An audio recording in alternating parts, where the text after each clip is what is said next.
বিসমিল্লাহির রহমানির রহিম। আসসালামু আলাইকুম। জনতার রান্নাঘর থেকে সবাইকে জানাচ্ছি শুভেচ্ছা। আশা করি সবাই ভালো আছেন।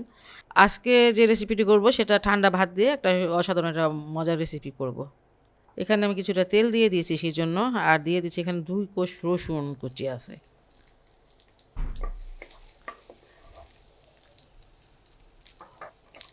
এখানে একটা পেঁয়াজ কুচি,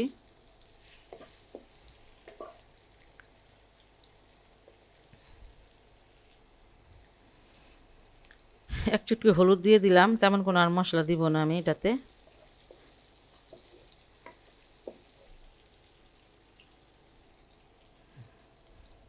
সবজিটা নিজের পছন্দ মতন দিবেন। এখানে আমি গাজর নিয়ে নিয়েছি, একটু লম্বা লম্বা করে কেটে নিয়েছি। ছোট্ট একটা গাজর, এই যে ফুলকপিটা নিয়েছি অল্প একটু, বড় দেখে একটা ফুল নিয়ে নিয়েছি, ছোট্ট ছোট্ট করে কেটে নিয়েছি। হ্যাঁ, এখানে পেঁয়াজ পাতা 1 মুঠ দিয়ে দিলাম। এই যে 1 মুঠ নিয়ে নিয়েছি বাঁধাকপি। আর কি ঘরে যেইগুলো সবজিগুলো ছিল সেই সবজি দিয়ে করব।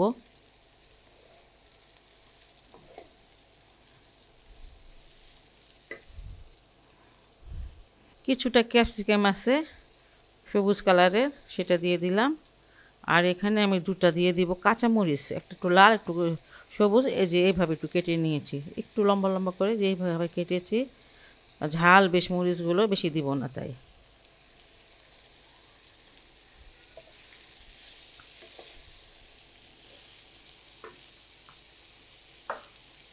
স্বাদ মতন দিয়ে দিব লবণটা। অনেক হেলদি একটা নাস্তা, সকালে বা দুপুরে কিংবা ডিনারে আপনারা এই নাস্তাটা খেতে পারেন। অনেক সময় ভাত থেকে যায় না আমাদের, আর ইচ্ছা করলে গরম ভাত দিয়ে এইভাবে করে আপনারা নিজেরা খেতে পারেন, বাচ্চাদের দিতে পারেন। আর এখানে আমি দিয়ে দিচ্ছি 1 টেবিল চামচ সয়া সস।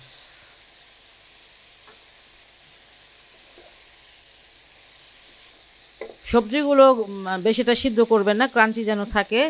যাই হোক, এটা আমার সবজিটা হয়ে গেছে, অতক্ষণ ভাজা লাগবে না। মাঝখানটা একটু জায়গা করে নিলাম।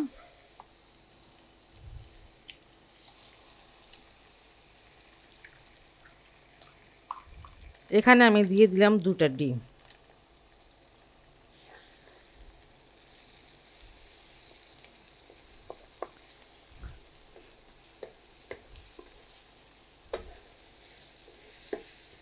সবজিটা দিয়ে ডিমটা ঢেকে দিলাম।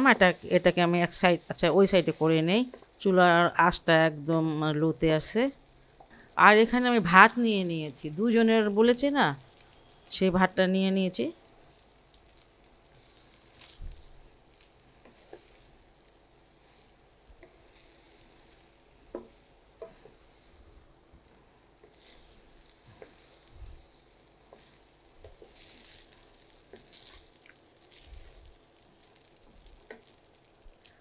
ধনিয়া পাতাটা দিয়ে দিচ্ছি। আর কেউ যদি ধনিয়া পাতাটা পছন্দ না করেন তাহলে দিয়েন না। শীতের সবজি দিয়ে করেছি তাই মানে ধনিয়া পাতাটা দিচ্ছি আমি।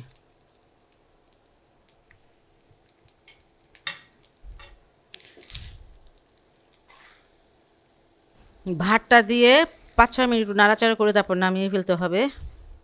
খুবই সহজ একটি রেসিপি এবং খুবই হেলদি এবং টেস্টি। এটা বাসায় আপনারা অবশ্যই ট্রাই করতে পারেন, কারণ ঠান্ডা ভাত সব বাসায় থাকে। আমার এই রেসিপিটি যদি আপনাদের ভালো লাগে তাহলে অবশ্যই আমার চ্যানেলকে লাইক, কমেন্ট, সাবস্ক্রাইব করবেন। সবাই ভালো থাকুন, সুস্থ থাকুন, নিরাপদে থাকুন। সবসময় দোয়াটা করি। আল্লাহ হাফেজ। আমার জন্য সবাই দোয়া করবেন।